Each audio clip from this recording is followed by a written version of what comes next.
Hello, FPL managers. Welcome to a new episode of the FPL Optimized podcast. This is episode number 86. Sertalp hosted two analytics experts in the pod last week, but today we are back with a regular episode. I am Bas, the casual manager, and my co host is Sertalp, the data scientist. This is the podcast in which we combine analytics with the good old eye test. Data or grass, or data and grass? That's the question. Game week 30 is in front of us, and what is more, the double fixtures for game week 34 have been announced. So, this gives us a good idea of how all remaining game weeks will look like. We'll dive into all of it today, but before we do so, we can take a quick look at our scores from game week 29, even though we don't want to be reminded about it, especially me. I don't want to be reminded. But Sertop, we have to do it. So let's maybe just share the score at our head-to-head competition, and then we can move on to cover the more interesting and important stuff. What do you think? Yeah, certainly. Yeah, let's start.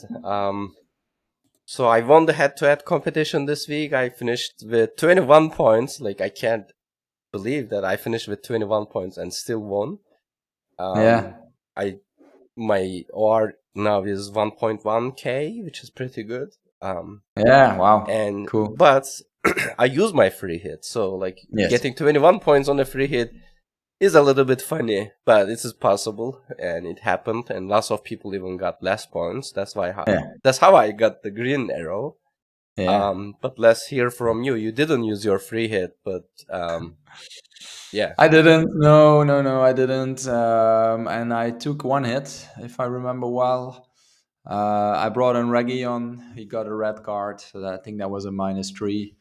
And for the rest, yeah, the team didn't do much. We still remember the Spurs game. I think everybody was hoping or was counting on Spurs to win against Fulham, but actually they lost. Most of us captain Son, and also Son didn't do anything. So that kind of summarized the game week. 5 points, really bad. But okay, I still have my 3 chips, including the wild card. So yeah, that makes it still fun for the rest of the game weeks. And yeah, as the free hit didn't work out too much for everyone, I kind of the damage was limited, I would say. So you have your free hit and bench boost as well as Yeah, your wildcard, right? Yeah. and the wild Okay. card. Yeah, indeed. Okay. But indeed, I mean, the gap is now 3 points between us, 16 to 13. So I need to rush because there are not too many game weeks left, but it's still possible. It's still Maybe you possible. can use your wildcard early. No. Wild card early. Yeah, well, actually, we'll talk about it later, I guess, about the optimal plans. Okay. I haven't activated it yet, but let's see what Considering. you. Okay. Yeah, let's see what you will say about it later. No, Okay. I was actually thinking to keep it, but let's see. Okay.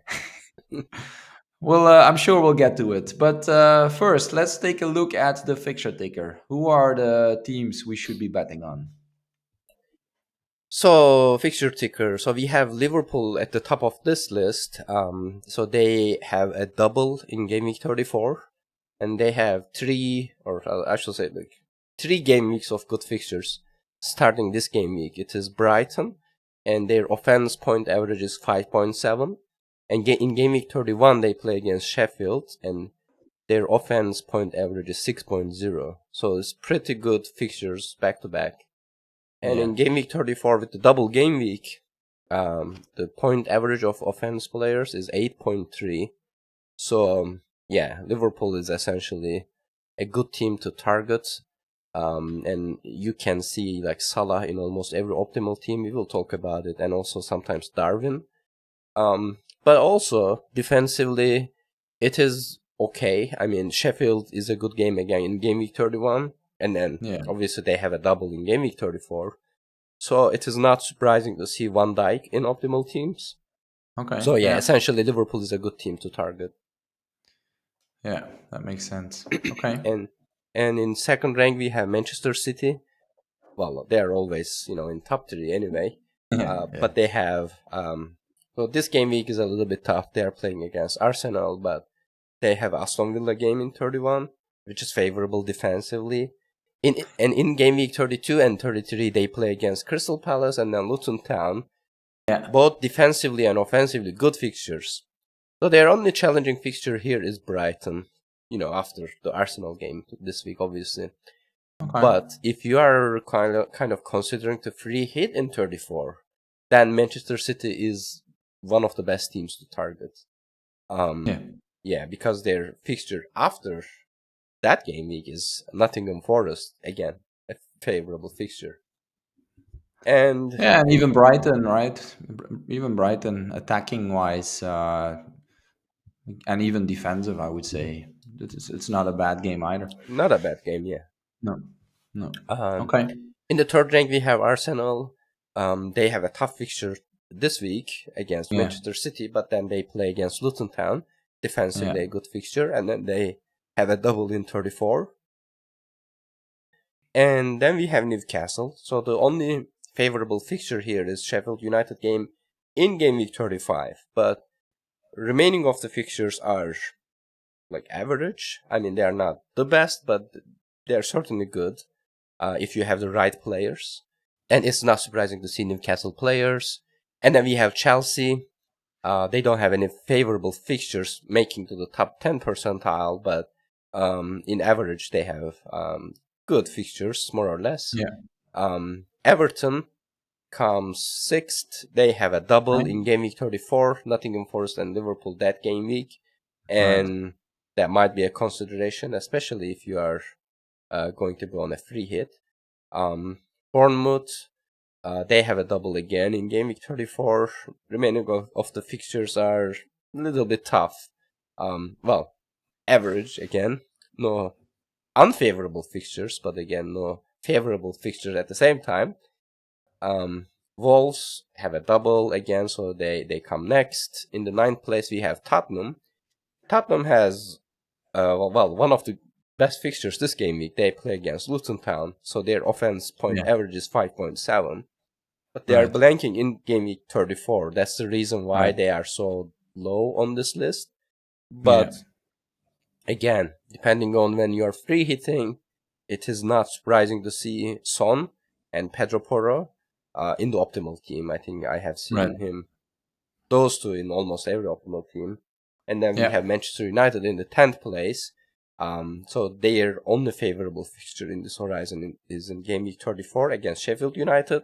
But again, game week 34 is such a high point average game week that we have so many doubles. I'm not sure if you are gonna go for it, but it might be good to have a Manchester United player in general. Any comment on this half of the list? Well, not too much. I mean, we see the top three of the league also here in the top three of the fixture ticker, so that's quite interesting. I think we all want to have a few of those players because, well, all three teams are still in the race to win the title. So I think we can expect them to keep performing. So it's good to bet on them. One thing is maybe what we don't see on this chart is that the weeks will get quite busy. Also with the teams that made it to the cup finals and also that are still in the Champions League, for example, like Man City. So there could be some rotation. So that's something to keep in mind. But for the rest, I'm pretty sure we'll be loading up on the top three teams and then try to add some of the cheaper players from the other teams. And it's good to use this chart, for the teams to bet on. Like here, number 4 Newcastle, number 5 Chelsea. Interesting options there as well. That's for sure. All right. Mm-hmm. Cool. Let's look at the bottom teams. Bottom team. So we have Luton Town topping this side of the chart. They're playing against Tottenham this week, and then they play against Arsenal. They also have a game against Manchester City in 33. So, their point average is quite low. Yeah. Sheffield United is the second team here. They play against Liverpool in game week 31, Chelsea 32, and also Newcastle 35. Those are unfavorable fixtures. Yeah. And Burnley play against Chelsea this game week. So yeah, these top three, they all have relatively tough fixtures. Sure. And then we have West Ham in the fourth place, which is Okay. a little bit surprising, to me at least. I mean, their games are not that bad, but they are also playing against like some of the good teams, like Tottenham, Liverpool in this horizon. Yeah. Then Yeah. comes Crystal Palace. So actually, Crystal Palace have two difficult fixtures in this horizon. They play Right. against Manchester City and Liverpool in game week 32 and 33, which is interesting because then they double. Yeah. So, I mean, it might be favorable, especially for like people who are gonna free hit, Right. or who might be wildcarding in game week 35, so that they can kind of like dead end their teams with Crystal Right. Palace players. Yeah. But yeah, I mean, if you're looking for a transfer in this horizon, so it might be best to, well, delay it until game week 34. But I'm saying this, but they're playing against Nottingham Forest this game week. Point average is 3.8 for offense players and 2.9 for defense players. Not the highest, but again, something to consider. Yeah. Then comes Brighton. They also have a Manchester City in this horizon. Also Liverpool, but they're not in bottom 10 percentile. I think models think that, yes, these are tough fixtures, but it's not the worst. There are teams who are, expected to perform worse than Brighton against these top teams. And then we have Nottingham Forest. They are playing against Crystal Palace. Their point averages look okay. 4.3 offensively and 3.8 defensively against them. But they have a Manchester City game at the end of the horizon. Then we have Fulham, Brentford. Their fixtures are just average. And then we have Aston Villa at the bottom of this half. And they have both Manchester City game in 31 and Arsenal game in 33. So that's the reason why they are here. Okay. Makes sense. Yeah, I still have 2 Luton players in my team, so I think that's something I need to take a look at and probably need to move them out. Yeah. Okay, cool. Do you also have the odds for the upcoming game week? Yes, I do. These game week odds and the notes from Rob T FPL on Twitter. So looking at this chart, the team with the highest goal expectation is Tottenham. It says 3.15 goals against Luton Town. And then comes Liverpool against Brighton with 2.65, and then Chelsea against Burnley with 2.55. If we look at clean sheet ratio, Chelsea is the best with 43% against Burnley. And then we have Tottenham with 37% against Luton Town. And then we have Liverpool against Brighton with 33%. We also have a few teams with 32% clean sheet probability. Fulham against Sheffield, Aston Villa against Wolves, and Manchester City against Arsenal. And also Nottingham Forest against Crystal Palace. A little bit surprising, but yeah, we have lots of teams with 32% clean sheet probability for some reason. Okay. Good to see. Yeah, a few interesting games in the upcoming game week. We'll probably also see that in the captaincy chart later on, right? I think Liverpool, a good home game against Brighton. Tottenham, a good home game against Luton. Chelsea, a really good home game against Burnley.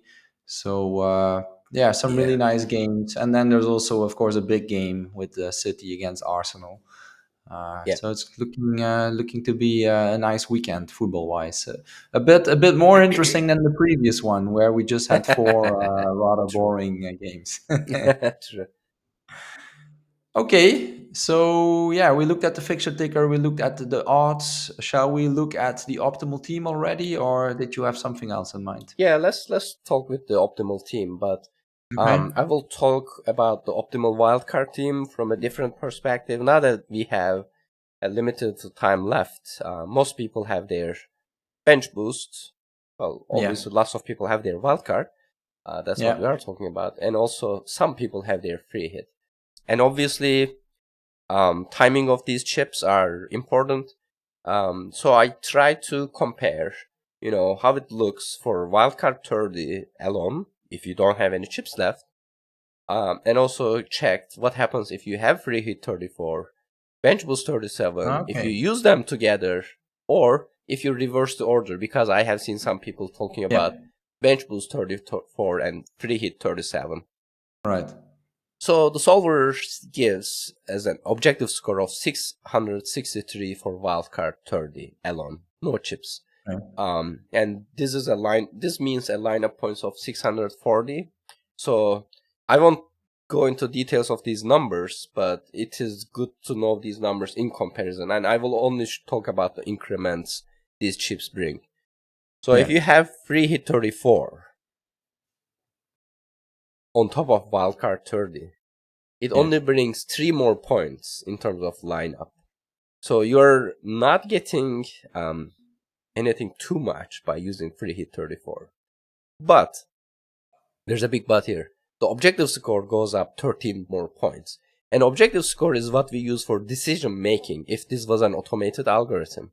And the reason why there is almost a 10-point jump between the two is if you're using your free hit 34, you are scheduling less transfers. But if you are not using free hit 34, then you need to, cover that game week so that you are kind of carrying some slightly suboptimal players for the remaining of the weeks, so that lineup point wise, the difference is not big, but you are scheduling lots of free transfers.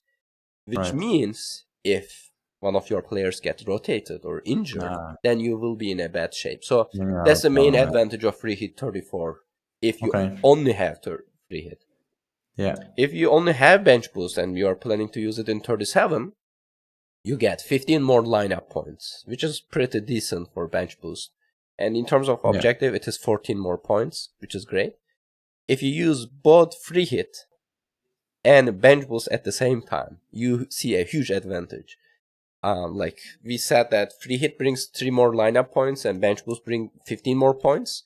But if you use them together, you get 24 more points, which is interesting. But using your free hit in 34 actually makes your game week 37 much better. I will talk about, the exact numbers in a second, but objective score goes up 31 points, which is pretty decent. And if you do it other way around, if you use bench boost in 34 and free hit in 37, then your lineup points increase only 18 points. So you are losing 6 points by reversing the order of free hit and bench boost. So then the optimal, if you have both chips, I would recommend using free hit in 34 and bench boost in 37. I understand some people are a little bit skeptical about 37 because of, possible rotations, or some teams won't have anything to play for. I think that kind of thinking affects a little bit. But looking at the raw numbers, free hit 34 and bench boost 37 is ahead.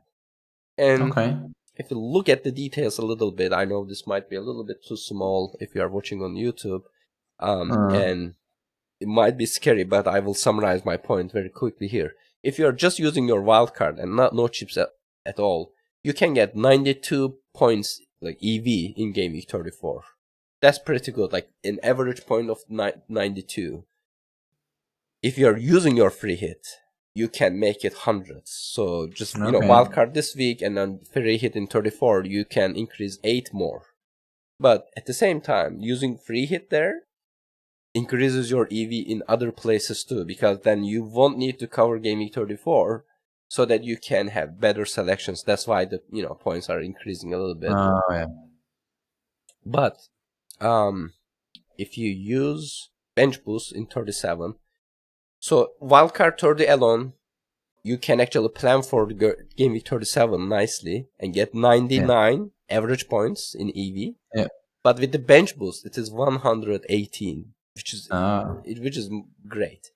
But if you use both free hit 34 and bench boost 37, then you get 100 points in game week 34 with the free hit and 122 points in game week 37.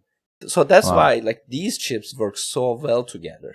But if you do the other way around, you get 116 points in game week 34 and 102 points in game week 37 with your free hit. So as you see, without the free hit, even like with using only your wild card in game week 30, you can get 99 points in 37. With the free hit, it's only 102. So that's why like free hit doesn't have a huge advantage. You can plan for it. But using your free hit in 34, making both like game week 37 better, and then also rest of the horizon. So I promoted this so much, like I'm not selling anything. Obviously, I use my free hit too. But if I had both, and if you are wildcarding now, game week 34 and 37 is the game weeks to go in this order. Yeah, no, that's clear. That's obvious. All right. Wow, great simulations. Really interesting to see all that data like this. But you're only talking about a wildcard 30, right? So did you Yes. do any work on that as well? Like, is that optimal, or did you do any analysis on, let's say, wildcard 31 or maybe even wildcard 35? So I checked it for my team. Yeah. Game week 30, wildcarding in 35 is better for my team, and that's what I'm gonna go for most probably. 35 or 36. Wow. Not a huge difference between the two for my team. I usually think that wildcarding that late is not good because like solver can schedule transfers so efficiently that wildcarding early has an advantage. Yeah. But there's only 2 point difference for my team between wildcarding in 35 and wildcarding now. Because like I Okay. was obviously solving with an option of wildcarding maybe late a little bit. My team is good enough so that wildcarding now is actually making me lose 2 points compared to wildcarding in 35. So that's why I will wildcard a little bit late. That might not be the case for people who has 2 Luton Town players in their teams, obviously. So it all depends on your team. But game week 30 or 31, good game weeks to wildcard, obviously. 35, 36 if you have already a good team. You just need to use a solver, or at least ask your local analytics FC person to learn, what's the optimal chip strategy for you. Okay. All right. I'll try So to find are one. you considering to wildcard then? Not Maybe. really, because I mean, yeah, I do have the 2 Luton players, but for the rest, I think the team is still in quite decent shape. I'm looking at the team for this game week. I'm quite happy with it. I brought in Salah already, so I think that was a player I really wanted to have for the Brighton game. And of course, yeah, it can always be better. But the thing this week is, of course, the City against Arsenal game. So you don't really want to load up on too many players there. So maybe game week 31. Therefore, I would prefer. But the thing with game week 31 is that the deadline is on Tuesday, right? So it's quite a short time to think about your wild card. And the other thing is also, if we do indeed bench boost in 37, it's still quite some time between 31 and 37, right? There's still a lot of things that can happen there with injuries, suspensions, whatever. So I'm more like, as long as I'm still quite happy with my team, I don't feel the need to, or let's say I feel like I can wait with my wild card. But yeah, I don't know. I'll see. I didn't make a fixed plan. I think I'm pretty fixed indeed on free hit 34 and bench boost 37, and I still need to see when I'll wildcard. Yeah. Yeah, I should say that, we have two heuristics here, right? We often say that wildcarding next to or close to your bench boost is a smart idea. It usually Yeah. maximizes points. Yeah. And at the same time, obviously, like wildcarding a little bit early is Yeah. what I prefer, because then you can kind of like optimize your Yeah. transfers if you're That into that. Um, that's true. so those That's two objectives are conflicting this time because bench boost 37 is better. Like if we were bench boosting in an earlier time, maybe wildcarding early could yeah. have been better. Yeah. But that's Yeah. essentially why game week 35 or 36 is better to wildcard if you can wait. Then you can actually maximize your bench boost 37 Sure. points quite a bit. Yeah. No, indeed. No, that's my point.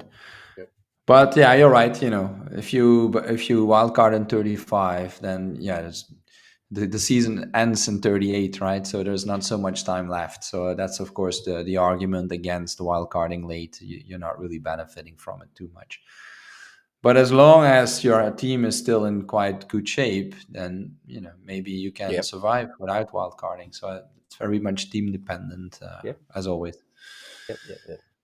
Okay, I think you Um, had another chart on this. yeah, Yep. just quickly, I want to mention this, like between these different chip strategies, like Yeah. I'm not gonna talk about all the wildcard teams, just the wildcard 30 quickly. It Yeah. is Raya and Petrovic as goalkeepers. We have Gabriel, Michaelenko, Van Dijk, Pedro Porre, and Udogi for defense. Okay. Salah, Palmer, Garnacho, Son, and Sarabia in midfield, All and right. Solanke, Darwin, and Haaland in forward. So Okay. here, there's a distinction between Raya and Ederson. Like I see Petrovic and Raya in almost every team, but Ederson and Petrovic appears if you're free hitting in 34 and bench boosting in 37, Yeah. because City has a relatively bad game week 34. Sorry. City has sorry. City has a relatively bad game week 34 compared to others. So Ederson makes sense for the rest of the horizon if you can free hit that game week. And Yeah. among these players, I think 7 of them appears in every optimal team. So if you are wildcarding, these are the players you should definitely consider.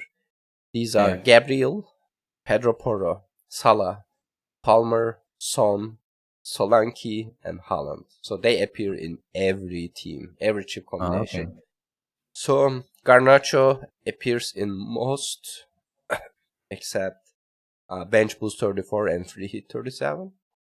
And also, depending on whether you are free hitting or not, in game week 34, some teams has Darwin and some teams have Isaac. So that's Isaac, yeah. probably a consideration. Yeah. Yeah. Yeah. The other thing, I'm still just now looking at my team, and I still have Watkins. They play. Villa plays against Wolves. That's game week 30, a home game for Villa against Wolves. So I'm still quite happy actually to keep Watkins for this game. That's also why I'm happy to wait with my wild card. Like if I wild card, it's not this week, but maybe next week, 31. But then again, as I mentioned earlier, deadline is on Tuesday, so that's something everyone needs to keep in mind as well. Yeah, With just limited time that's a good to point. work on it. Yeah. Okay, cool, good Mm-hmm. points. And if I look at those players that you mentioned, Gabriel, Pedro Porro, Salah, Palmer, Son, I already have in my team. So it's just Solanke Haaland that I'm missing. And Haaland, indeed, it's a challenge again for everyone. We've covered that before. Like if we want all the big hitters in our teams for the next game weeks, that will also be a puzzle, right? We want Son, we want Salah, we want Haaland, we probably want Saka as well. Luckily, Palmer is quite cheap. That helps this season. It will probably be different next season. But that will be the interesting thing about the puzzle to see how many of these big players you can fit in. Yeah. Yeah, I need to mention that I use my own team value for these, and Yeah. yeah, indeed, it might not be affordable for everyone of Yeah. these. Yeah. Okay. Perfect. Yeah, Anything else on optimal teams? no, Okay. nothing Perfect. else. Thanks a lot. So then I think the next one to look at is the captaincy options. Captaincy is interesting. Actually, you also talked Yeah. about it a little bit, but I expected that. Yeah. Salah is at the top in the ensemble, so it's the average of all the models with Mm-hmm. 7.66 points. And the second one is Son, as you expected. It is 7.58. So very close, 0.08 points in between. So it's essentially a toss-up at this point. Yeah. So in terms of models, Draft Hound, FPL Review Premium, and Mikhail Tokman's transfer algorithm favors Son as a top option, at least right now. And Fantasy Football Fix, Fantasy Football Scout, and FPL team favor Salah. And only model with a different captain as optimal is Fantasy Football Hub, putting Haaland in the first place, which is interesting. Yeah. But talking about the top options, Haaland is third with 6.32. And then we have Madison with 6.01, because, Spurs has such a good fixture that, it's not surprising to see two Spurs players here. And then we have Watkins against Wolves with 5.8. Yeah. So who are you captaining? Currently, I'm captaining Son because indeed I like the home game against Luton. Spurs, they lost their previous game quite badly against Fulham, so I hope or I think they will be motivated to bounce back.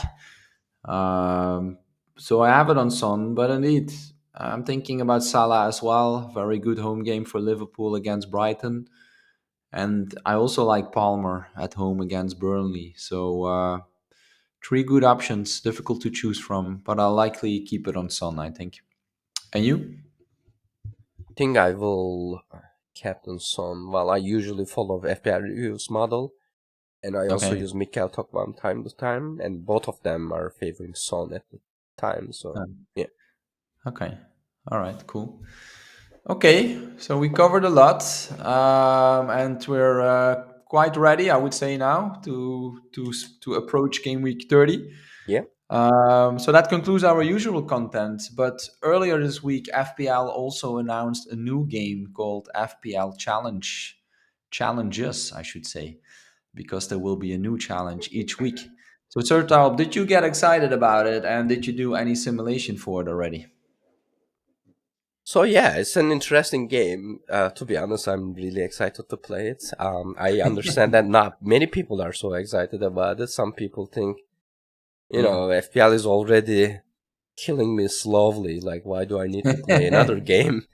Yeah, Especially, coming from official FPL. So the exciting part for me is that every week there will be a different rule. yeah, Like this week it's unlimited budget, right. which is not too exciting, to be honest. I think it could have Mm. been better if it was more restricted budget, like I don't know, like 90 million or 80 million budget. Okay. That would be a challenge in my opinion. Unlimited is not a challenge; it's just relaxation. Yeah, But anyway, so there will be like double points or like things of that yeah, nature. I think there's more yeah. stuff are coming up we don't know details about. So for someone who's developing an optimization solver for this game, it's quite exciting. I need to change everything slightly every week now. Okay. Um, so So, are that's you why going to you're going to play it then? I will play it. I will play Yeah. it. Okay. Um, so I should say this though, like if you are using a solver or if you're kind of into analytics, you might be thinking of playing this game. This is different than playing like a free hit, because in this game it is a very top heavy. Like if you're using your free hit, you're always aiming for the average game, right? So that's why we are just maximizing our expected value. In this game, you can't do it. I mean, you can do it, but it's probably not a smart idea, because only top 3 gets a reward, and currently I Yeah. think there's more than 250,000 people signed up for it. So Okay. you're essentially trying to be, top 3 in among, probably it will be around 300 or 350k by deadline, or maybe like Yeah. a little bit more. So to win it, you need to, well, risk it. You need to risk Right. it for the biscuit, as the saying goes.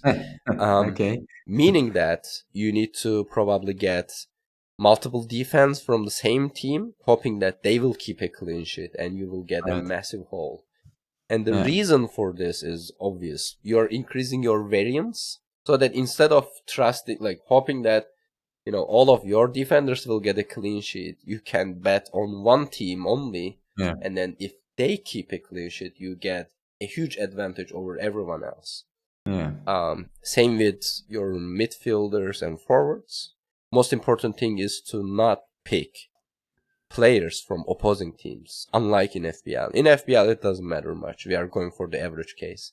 In Fantasy Challenge, you are going for that, top 3. Extreme case. Extreme, ending, extreme outcome. Yeah. So one thing that I'm a little bit wondering myself, if the bonus point distribution is gonna impact some of the things, because like if you think about it, there's only 3 bonus points you can get from a single team or it's their opposition. So it might be actually better to diversify a little bit in terms of like trying to get those bonus points, but at the same time they're not big enough so that you need to risk it. So that's why I think I haven't run it yet, but I'm working on a solver.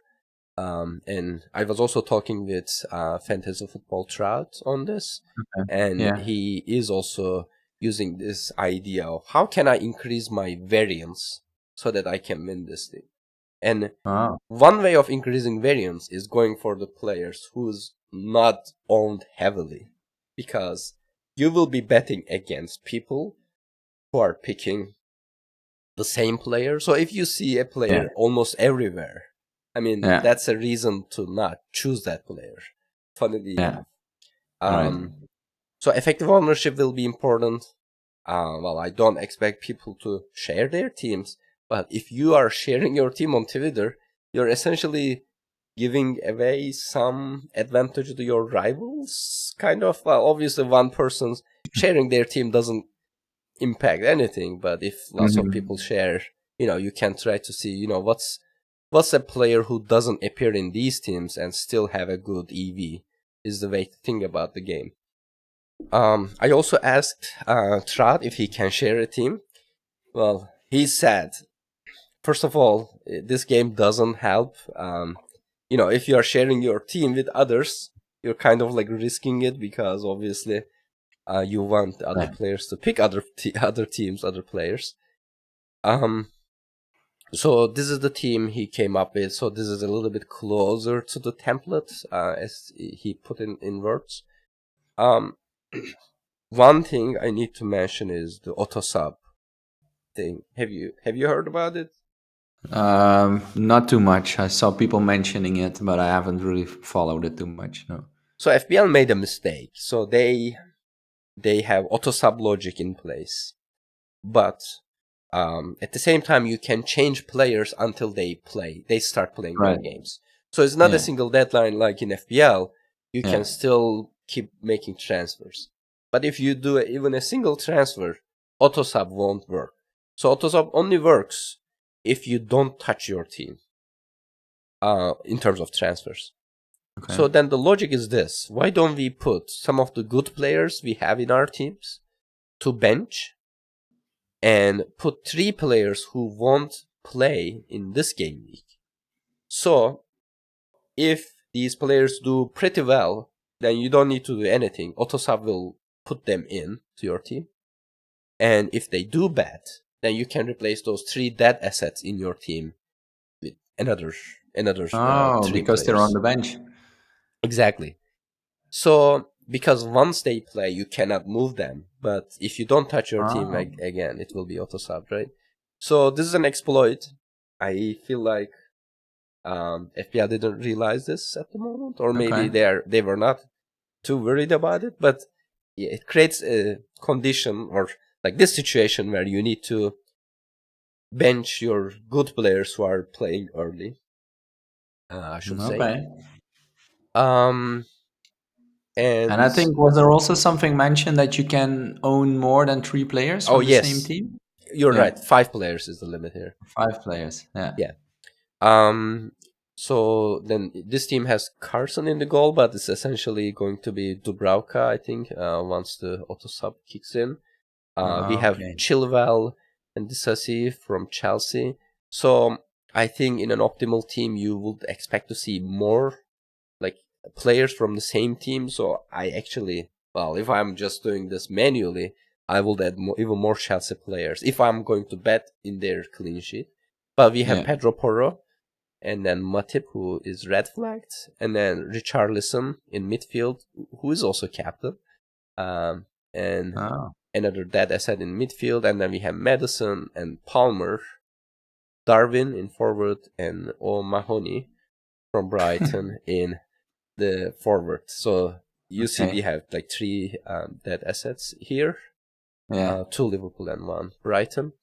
Richarlison captain is also interesting because we talked about it, but Son Yeah. has the highest EV. But Yeah. again, if you include the risk aspect of it, you can hope for a Son blank, and then what's the next best player to captain in this case. Then you are Yeah. checking both EV and also ownership, and then I think Richarlison appears there.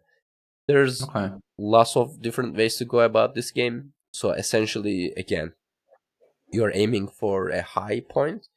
I also have a simulated scenario page in FPLOptimized.com Okay. if you want to play with it. It shows the distribution of your team. So if you pick players from the same team, like defense and goalkeeper, maybe like you can even get a goalkeeper and four defenders from the same team, right? Because five is the max. Then you will see that those extremes will go like even further, because like if you keep a clean sheet, you will get lots of points. If you don't, then obviously your gaming score will be bad, but it won't matter anyway because like there's no reward for finishing average. So yeah, Right. I would recommend people to keep playing with it and try to come up with teams with high correlation, high variance, or I should say low correlation, high variance.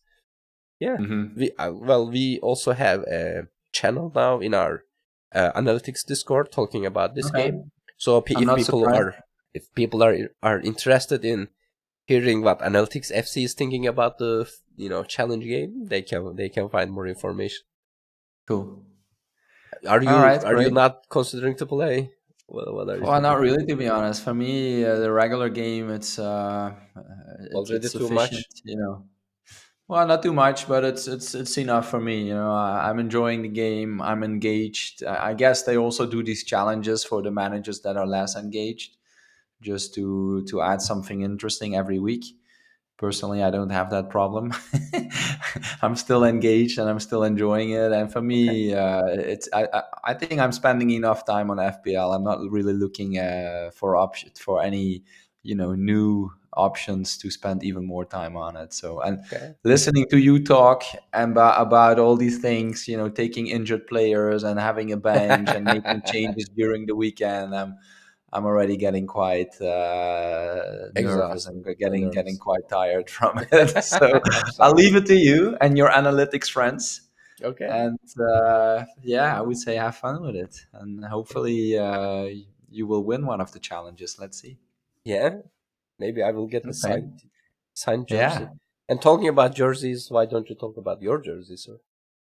Oh yeah, well today it's Newcastle. I was looking at the shirts that I still have in the back, the ones that I got from our listener Koen Visser, Hmm. and I thought it was fitting for today for Newcastle because we saw it also from the fixture ticker. They are number 4 in the fixture ticker, and I think yeah, they're a team to consider. So they have some good fixtures. They also have a double in 37, very likely, but not announced yet. So yeah, Newcastle it is today. Yeah, Okay. Okay. but before we close, we should still Yeah. cover our mini league. Oh yeah. And yeah, the top 5 all suffered from the free hit 29 nightmare, I would say. We see the points ranging from 15 to 21. So, no huge scores. Ross M kept the lead with his team, Return of the Mac. He's now on 1943 points and he's number 7 in the world. So that's pretty amazing. Number 2 is Cedric L, who is 4 points behind the lead. So it's pretty close. And then there is a gap of 15 points to the number 3, and that's Richard Smith. And for those of us who are not in the top 5 and also not even close to it, Game Week 30 is an exciting week because it's the start of our Mini League Cup.